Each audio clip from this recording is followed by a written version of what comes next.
These are the notes for AP Calculus on the topic of the definition of a derivative. So first, let's go over some notation and vocabulary here. The first one is differentiation, or to differentiate something. That's the name of the process used to find the derivative.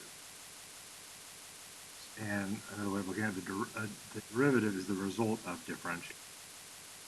So the process used, differentiation, allows you to find the derivative. But what is the derivative? So it has some different meanings to it. Different ways it could be worded here. So the derivative function describes how a function is changing at any instant. Okay? So it's also referred to as an instantaneous rate of change. So sometimes rate of change, you could hear it referred to as instantaneous rate of change, because it means usually at one instant of time, because most of the things we'll be looking at are things changing over time.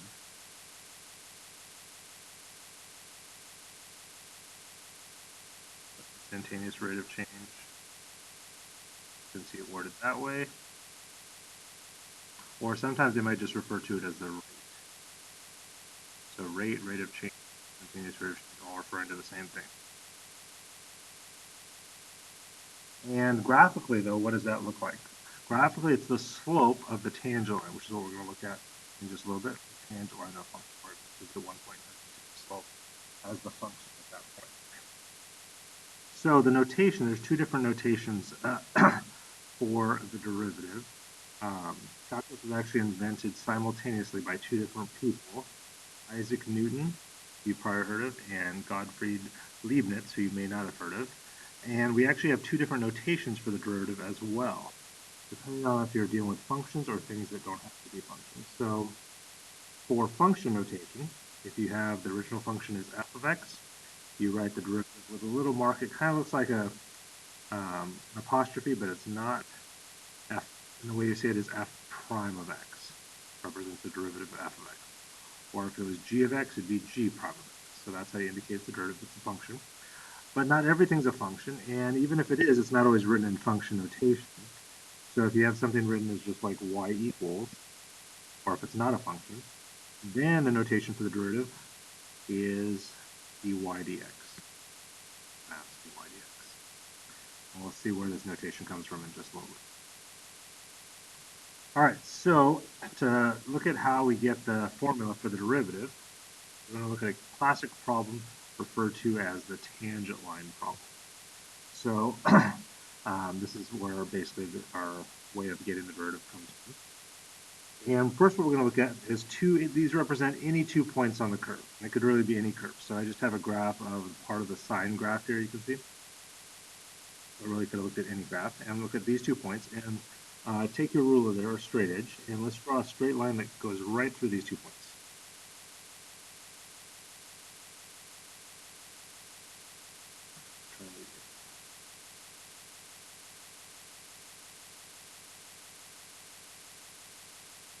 Okay, and the name of a line that goes through 2 points of a function like that, it's referred to as the secant line.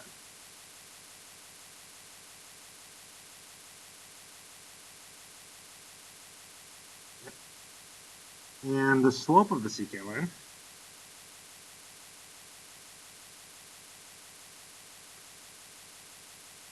let's start with that. Because we're going from the slope of a secant line, which is something we know how to do, slope between 2 points, to the slope of a tangent line, which is just a single point. Slope of the secant line.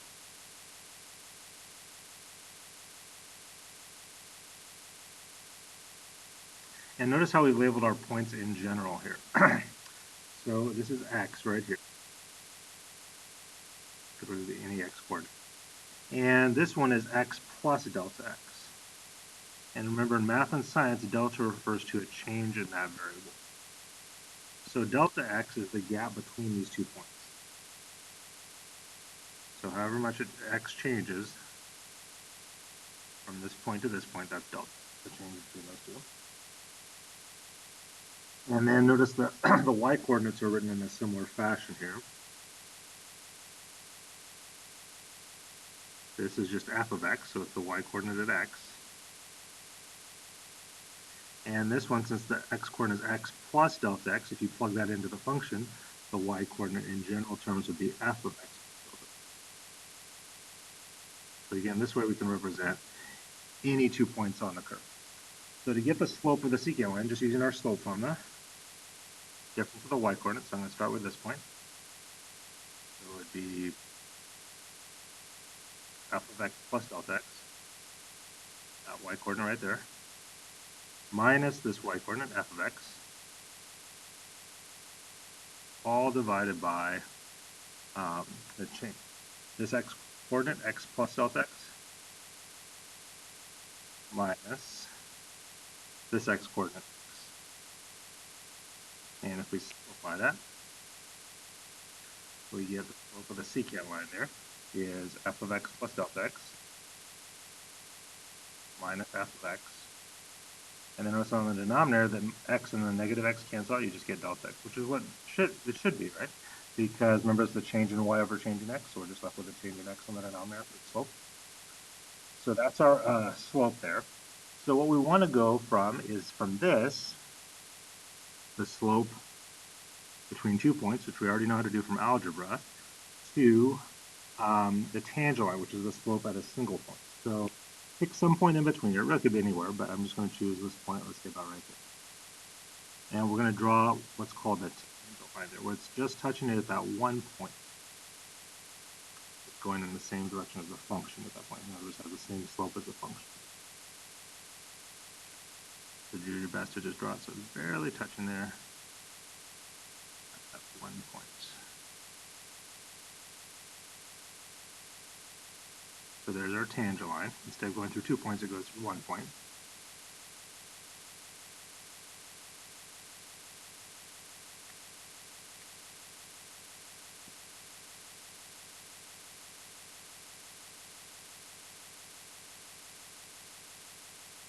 That's what we're trying to get the slope of, because that's one of the, graphically, that's what the derivative represents, the slope of this tangent line. And this point right here is referred to as the point of tangent.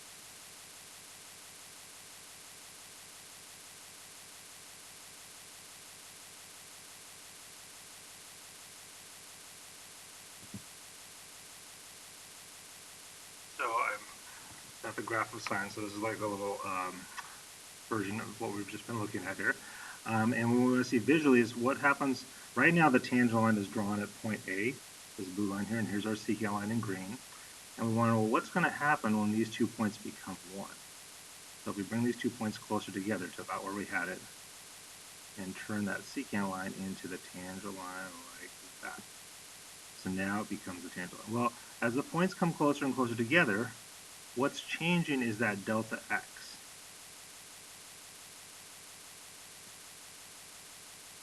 So this gap between the points, delta x right here, that's eventually when it becomes a single point at our point of tangency, like I was just showing you. That delta x is getting closer and closer to 0. But of course it can't equal exactly 0, because if it equals exactly 0 and we have 0 in the denominator, that's going to be undefined. Right? We'll be able to find this later. So we want to figure out, well, what is it getting closer and closer to? And that's where our limits come in.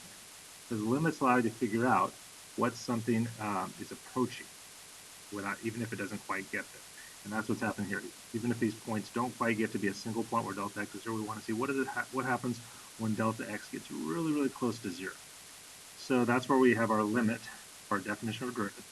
It's the limit as, so f prime of x, the limit as delta x approaches 0. So that's where that comes from. And then this is our dy dx, change in y over change in x, delta y over delta x, which is what this is. This is a change in y, and this is a change in x. And so we put in our slope that we just got here, this formula here. And when we find what's the limit of this slope, what is the slope approaching as delta x approaches 0, that's going to give us the slope of the function f of x for all values of x. So no matter where we found this tangent line at. And to make it simpler though, sometimes when you're working with this notation, it can get a little confusing because you've got x and you've got delta x, which really are two different things. But when you're trying to simplify it, it's easy to get them mixed up and accidentally think they're the same variable when they're really not. So what we're going to do for the homework, as well as in the notes here, is what they do on the AP test too. Rather than using delta x, we're just going to use a different letter to represent delta x. And the one they usually use is h. So this is the same formula here, except we've got h here and here instead of delta x. So this is our definition of the derivative, which you can write as either dy dx. And a way of seeing why it's dy and dx instead of delta y and dx, they're very similar concepts. The difference is delta y is any change in y, and delta x is any change in x. Dy is an infinitesimally small change in y. So basically, if the change in y is almost zero but not quite. And the same thing here. Delta x is any change in x. Dx represents an infinitesimally small change in the x coordinate. So almost as if it's zero but not quite. So there's a tiny, tiny change. Because that's what's happening when the 2 points come closer together to our point tangent. We're getting 2 points that are almost exactly the same, where the change in the y and the change in the x are almost zero but not quite. So we can still find the slope. We'll find out what is that slope approaching. Okay? So this is the definition right here you want to memorize, and that we're going to use in finding the derivative. Here's the two different notations for the derivative. All right, so let's see how this works in practice with some example problems. All right, it says find the derivative of the function by using the definition of the derivative. Okay. So using our definition, we can say, since it's f of x, the notation for the derivative would be f prime of x. And I'm just going to write down our definition so you can see what everything's. So the definition, remember, is the limit. We're using h instead of delta x as h approaches 0. F of x plus h minus f of x all divided by h. And here's f of x right here.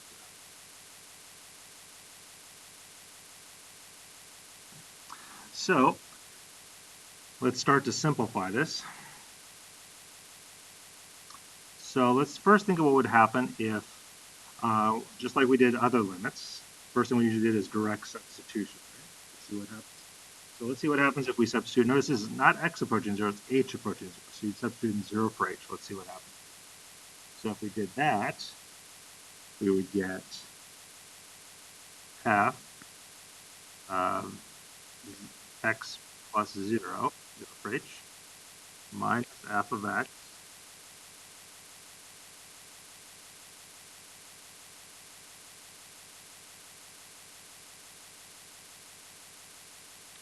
and then plug in 0 for that h as well, so over 0.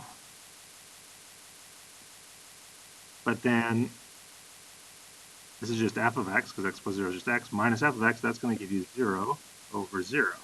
So remember what that indicates? That tells you there's a hole at, in this case, h equals 0, and that means we need to remove h. Now notice that we figured that out without even using this function f of x yet.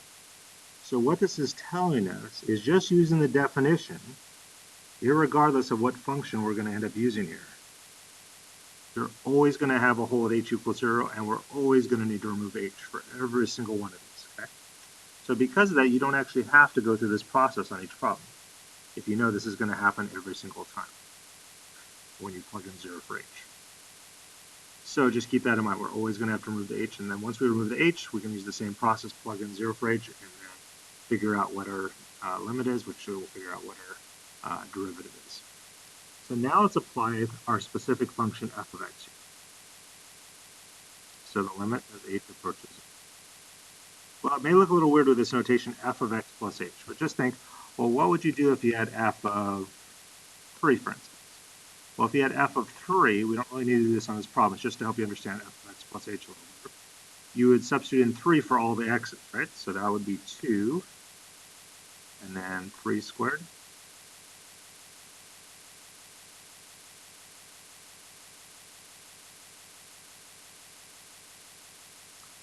Minus 3.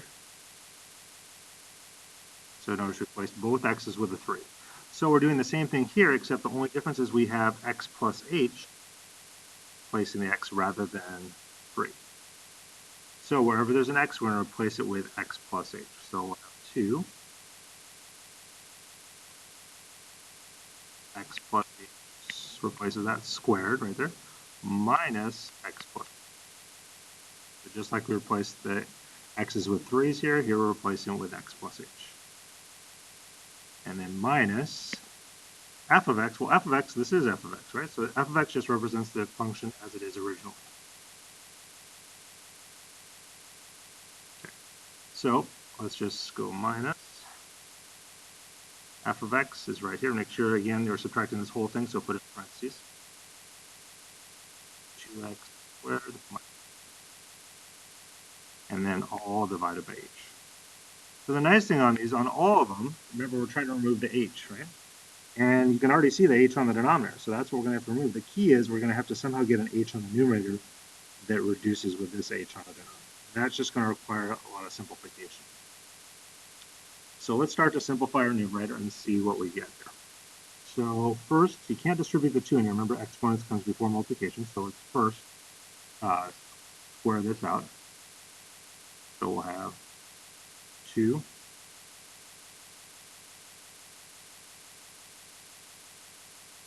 and as h approaches 0 still. We square that out, that's like x plus h times x plus h, right? You can do this in your head, that's fine. I'm just going to write it out here in case you can't. So you square that out, you get x times x is x squared. And then you've got x times h, that's hx, and then you have another h times x, so that's hx, and hx gives you 2hx. In right terms, so plus 2hx. And then h times h squared.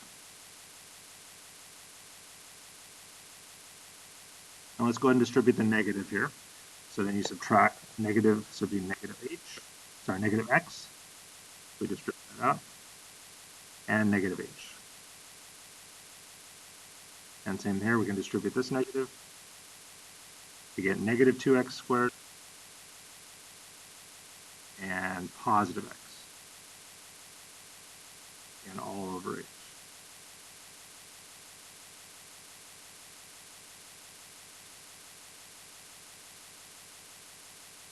All right, so let's keep going here. Now we can distribute out the 2. Oh, actually, before we do that, if you look at the numerator carefully, notice there's something that already can simplify. See the negative x and positive x? Those cancel out, give you 0. So we can do that right away. They're gone. And then we can distribute out this 2 here, times all these. So when you do that, you'll get 2x squared plus 4hx plus 2h squared. And then we still have this negative h right here, and we still have the minus 2x squared. All over h. Starting to get a little simpler. Now look for some like terms. Notice again we've got 2x squared and negative 2x squared. Those also cancel out. And then look at what's left. Now we just have all these terms here. Remember, we're trying to remove the h, so here's where we use those same techniques we did in when we evaluated limits. In this case, factoring would work. You can take out a GCF of h. So if we take out a GCF of h, then what we're left with there is 4x plus 2h minus 1. And then all over h. And then once we have that h factored out, we can finally accomplish what we set out to right here, to remove the h. That removes the whole. And just like we do with other limits, remember, as soon as you remove the whole, then you can substitute in what h is approaching, in this case 0. So now we can plug in 0 for h. So that'll give us 4x, we're not plugging it in for x, just for h, plus 2 times 0 minus. So that simplifies to be 4x. So that is what our derivative is, 4x.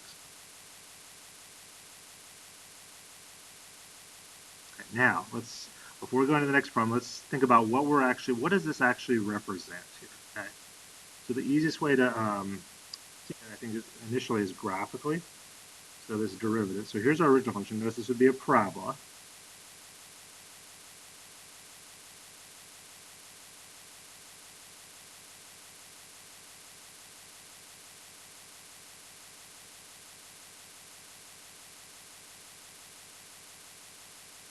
And to see kind of a rough sketch of it, it's a parabola opening up because the leading coefficient of the square term is a positive 2.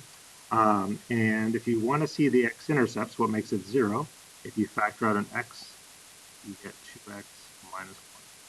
So it has an x-intercept at 0. 0 makes it equal to 0.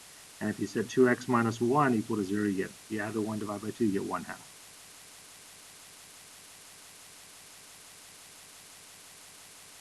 So the graph, just a rough sketch, would go through 0, 0, and 1/2, 0. That's a parabola opening up, so it looks something like this. Okay, just a rough sketch of that parabola. Now, what does this derivative give us? It gives us a slope of every single point on this parabola, what we want by just plugging in the x-coordinate. For instance, an easy way to note what it would be is notice right here, that would be halfway between 0 and 1/2, right, which would be 1/4.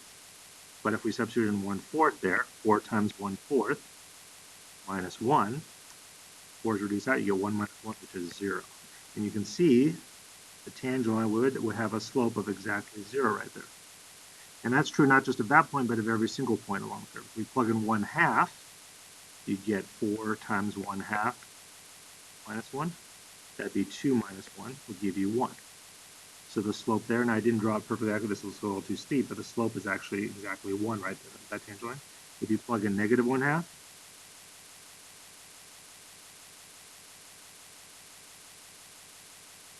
if you plug in 0, I should say, right here at this point, you get negative 1. So the slope right here is actually exactly negative 1 if I graphed it perfectly. And that works not just for these 3 points, but any point along the curve. What the derivative tells you is the slope of the tangent line at that specific x-coordinate. So that's what the derivative is giving this graph, with the slope of the tangent line. Or another way of saying the slope, it's the rate of change. What is the function? What's the rate of change of the function right at that point? All right, let's take a look at another example here. Okay. So on this one, here's our function. It's just y equals instead of f of x, but this is essentially f of x. It's just not written in function notation. What that means for our derivative is, since it's y equals, we won't use f prime of x for our derivative. We'll use the other notation dy dx to represent the derivative. There's 2 different ways of writing the derivative. If it's y equals, you use dy dx. If it's f of x, use f prime of x. And throughout the year, we'll kind of use these interchangeably, depending on if it's given in function notation or if it's not a function, or not given in function notation. So again, let me just write down our definition. The limit as h approaches 0, f of x plus h. Again, this is one you just want to memorize, but remember, it just comes from the slope formula. Minus f of x, all divided by.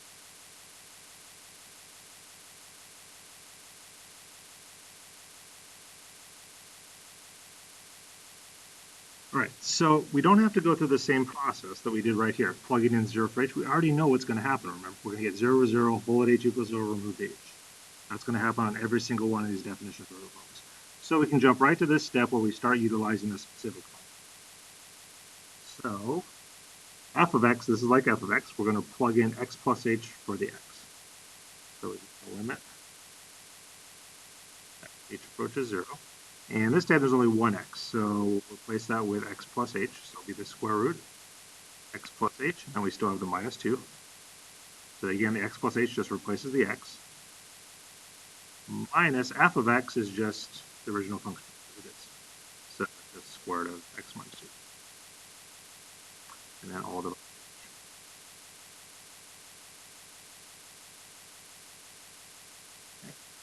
So notice on this one,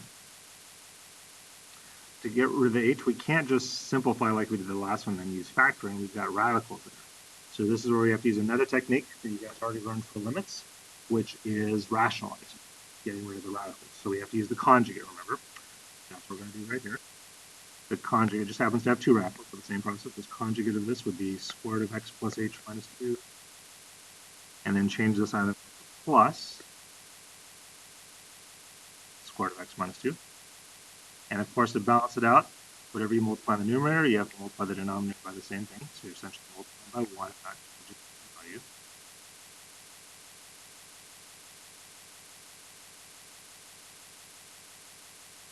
All right, so let's go ahead and multiply this out and see what we get.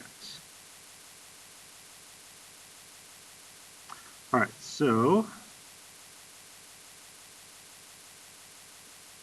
square root of x plus h minus 2 times the square root of x plus h minus 2 is just x plus h minus 2. The radicals cancel out. And then negative times a positive is going to be negative. And then square root of x minus 2 times square root of x minus 2 is x minus 2, but that negative out in front applies the whole thing in parentheses. All divided by h. And then we still have this square root of x plus h minus 2 plus square root of x minus 2.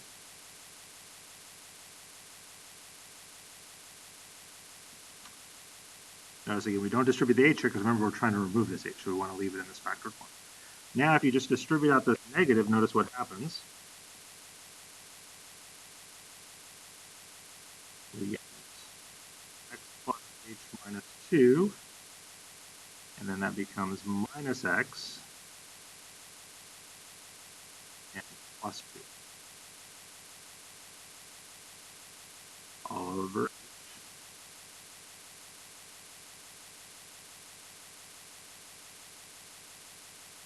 Square root of h minus 2 plus square root of x minus 2.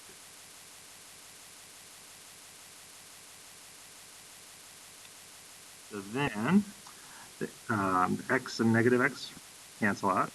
Negative 2, positive 2 cancel out. So notice all that's left in the numerator is just h. So let me rewrite it so you can see it a little better. What's going to happen? We have h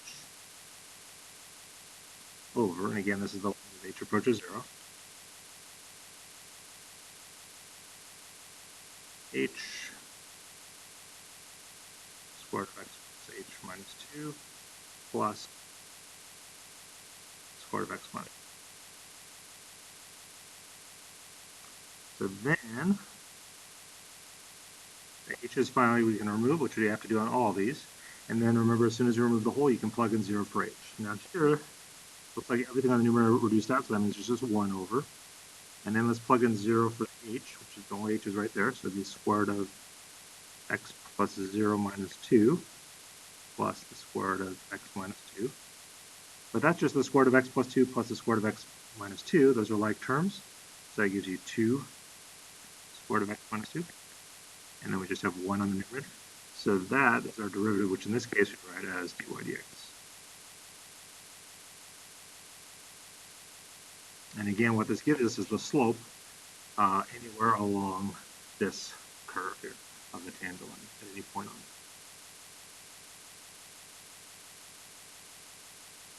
All right, now let's take a look at one that's a little bit different. Because this one, whoops, there we go. It says write the equation of the tangent line,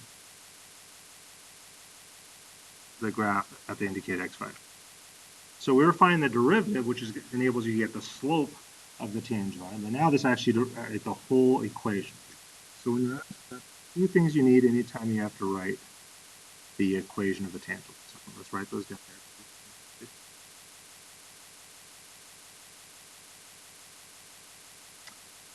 The first one is the slope of the tangent line, which, as we saw, comes directly from the derivative. Derivative gives us the slope of the tangent line. And we also need, the second thing is point on the line. Just like we did when we were just writing linear equations, because the tangent line is just a linear equation. Now, technically, it could be any point on the line, but the one that's usually the easiest to find is the point of tangents. Write down usually the point of tangents.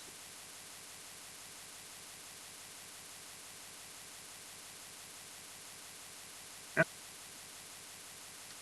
So, depending on the problem, determines which one you want to find first. Sometimes it doesn't matter. Here it doesn't matter. But notice we have at the indicated x value, so this is the x coordinate of our point of tangency. So to find the y coordinate, you would just plug it in, substitute right there. So y is equal to 1 over negative 3. So our point of tangency, negative 3 is the x coordinate, and negative 1/3 is the y coordinate. So we found the point change, the point on the line. We can use that. And then our slope comes from the derivative. So again, let's write down our definition. In this case, it's again y. This is like f of x. But since it's not written that way, we're going to write the derivative when it's y equals as dy dx equals, again, the definition is just f of x plus h minus f of x all over h.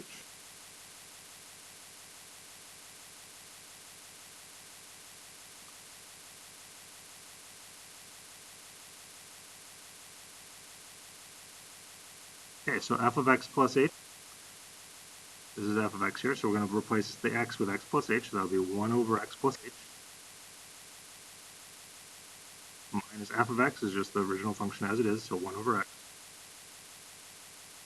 all over h.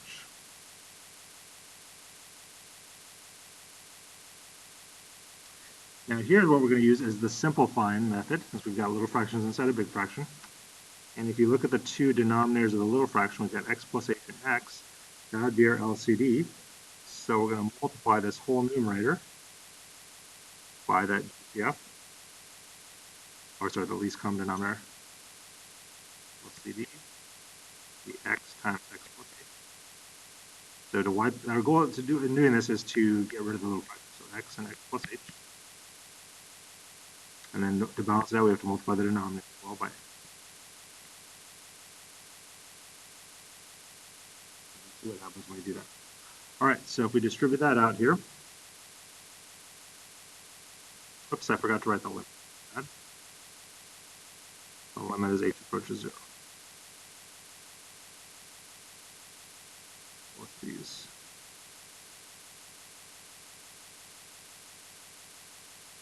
Again, just like the other ones, we're not going to have to plug in 0 for h until we remove the h. So x times x plus h times 1 over x plus h. Notice the x plus h's are going to reduce out, so leaving you with just x. So we'll have there. Minus, when you distribute x and x plus h times 1 over x, the x is reduced out, leaving you with just x plus h. In parentheses. And then on the denominator, again, we want to remove this h, so we're not going to distribute anything out. Just leave that h there. And then we've got, sorry, this kind of fix this. It's supposed to be just times x plus h. So x and x. And you can distribute out the negative there. And that will make it negative x minus h. So notice the x's cancel out, x and negative x. So you're just left with negative h over h x. And then just like on all these derivative definitions, you want to remove the h, and as soon as we do that, we can substitute in 0 for h. So here we just have negative 1 on the numerator over x times x plus 0. So that's just x times x, which is x squared. So our derivative here, dy dx, is negative 1 over x squared. Now remember though, this represents the slope of any point on this entire curve, negative 1 over x squared. And we want the slope specifically at this one point of tangents. So all we have to do is substitute in this point. The notation for that, we write it this way, dy dx, and then what you do is you put a vertical line, and then right here on the bottom of on the right side of the vertical line, you put in what you're plugging in for x. In this case, x equals negative 3. Sometimes you might also need to put what you're plugging in for y, but here there is no y in our derivative. So we just put what we're plugging in for x. And so what that would equal is negative 1 over negative 3 squared, which is negative 1 over negative 3 squared. So there's our slope of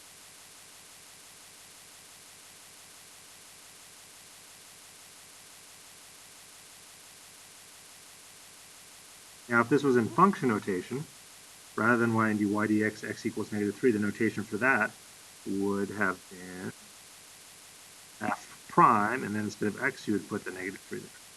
So that would be how you're showing it other than everything derivative. All right, now we can finally write the tangent line.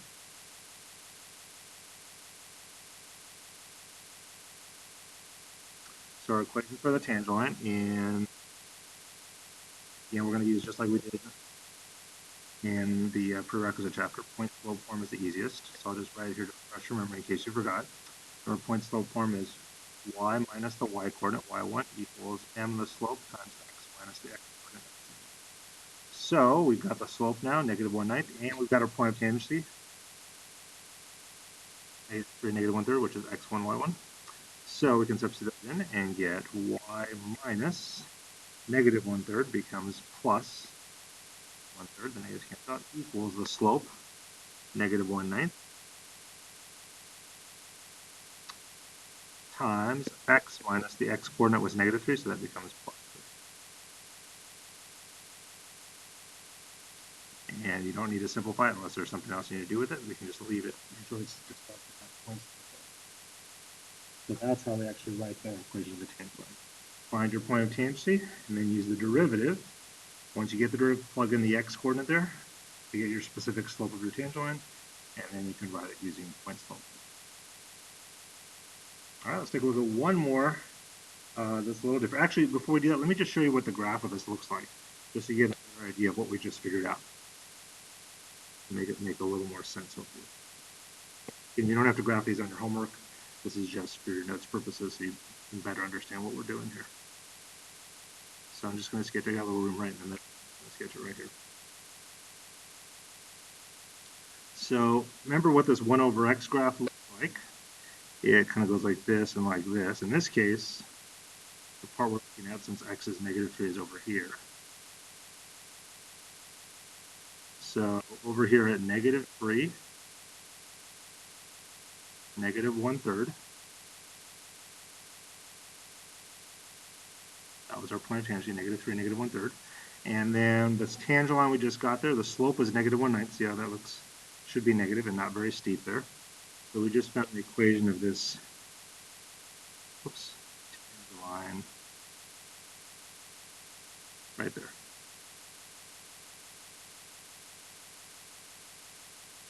That's the equation we just figured out.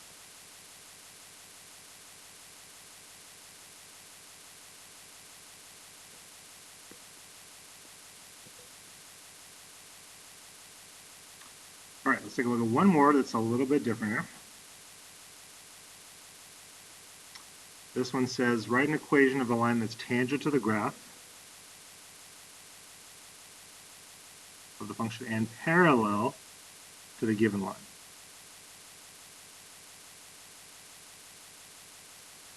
So remember, parallel lines have the same slope. So we want it to be parallel to this one. So let's start with that. Again, we need the same two things. But let's find the slope of this line, just like we've done before by isolating the y coordinate. In this case, I'm just going to add the 3y over to the other side to get 4x plus 5 equals 3y. And then just divide everything by 3.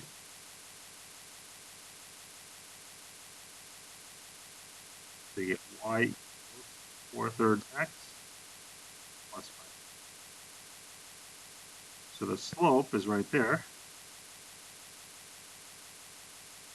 And since we want them to have the same slope as this line, our tangent line is going to have that slope. So this time we already have found the slope of the tangent. Right there is 4/3.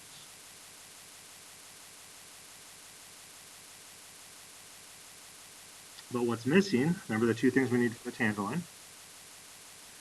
Slope, which we already know right now, and the point on the line, the point of tangency. So we don't know the point yet. And notice on this one, unlike here, we aren't given the x coordinate, so we can't just find the y coordinate easily. So what we have to do is use our reasoning here. We know the slope needs to be 4/3. So that means, and remember, the derivative gives you the slope. So the reasoning is, this tells us that f prime of x has to equal 4/3. Now this one's the same slope because it's parallel. If it said perpendicular, then remember we'd have to do the opposite reciprocal, and it would be negative 3/4 instead for perpendicular. All right. So now let's go ahead and find our derivative. Again, in this case it's f of x, so the notation for the derivative, remember, would be f prime of x.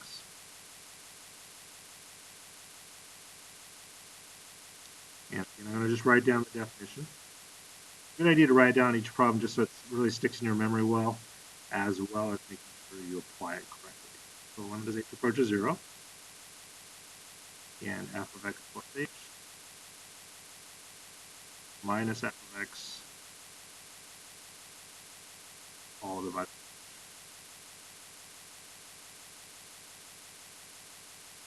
And let's calculate what that is. So let's plug in, substitute x plus h in for the x, so it would be the limit as h approaches 0,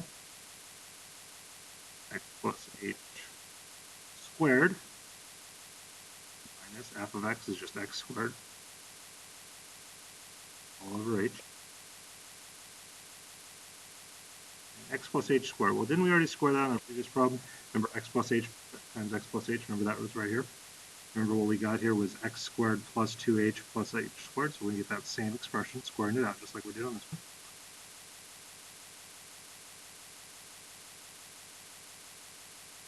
So that's going to be x squared plus 2hx plus h squared.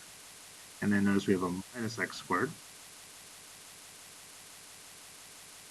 And remember, on all these, we're trying to remove the h. Notice x squared and negative x squared, those cancel out. And then you can factor out the h with what's left.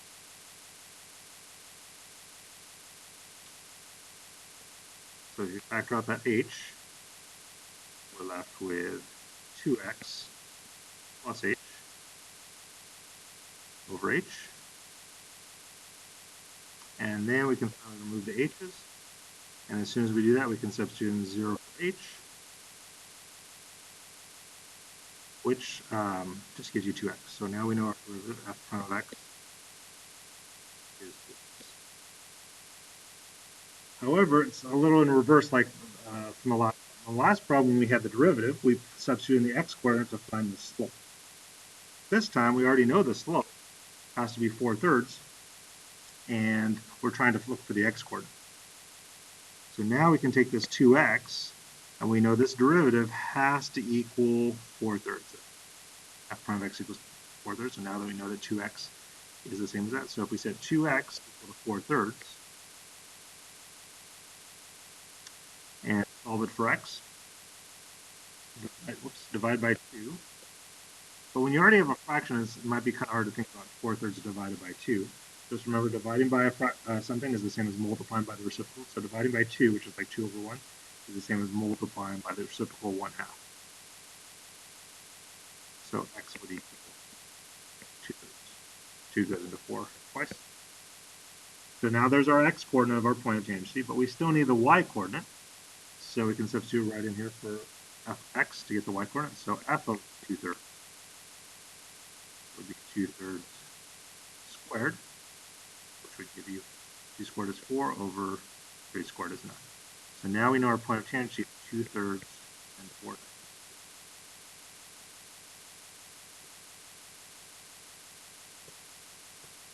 So now we can write the tangent line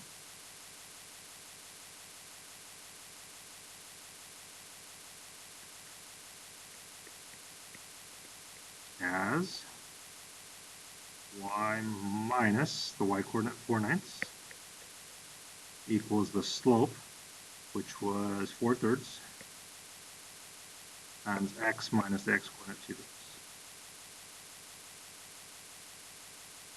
So there's our tangent line. So let's see graphically again what we actually just figured out to understand what we did.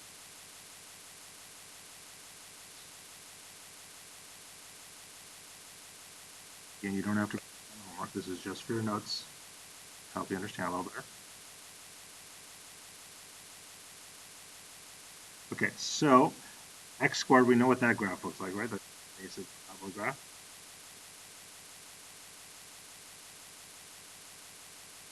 a rough sketch of that. Next.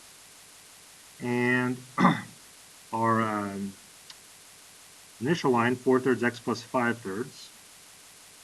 Let's say 5/3 somewhere here. The slope is 4/3, so a little more than 1. So the slope of that line should look something like that. Just a rough sketch.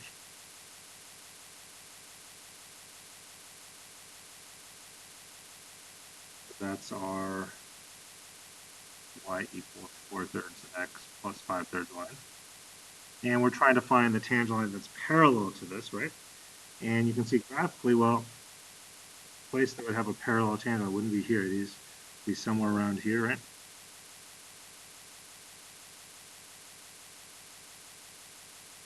I didn't draw it to the scale, so this doesn't look like exactly 2/3, 4/9. If I had, it would look more like it. But basically, the idea is we're basically finding that tangent line right there.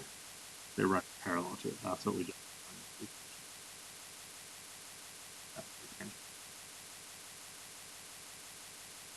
If it's a perpendicular, then we would want one that goes at a right angle to this line. And that concludes the notes for AP Calculus on the topic of the definition of a derivative.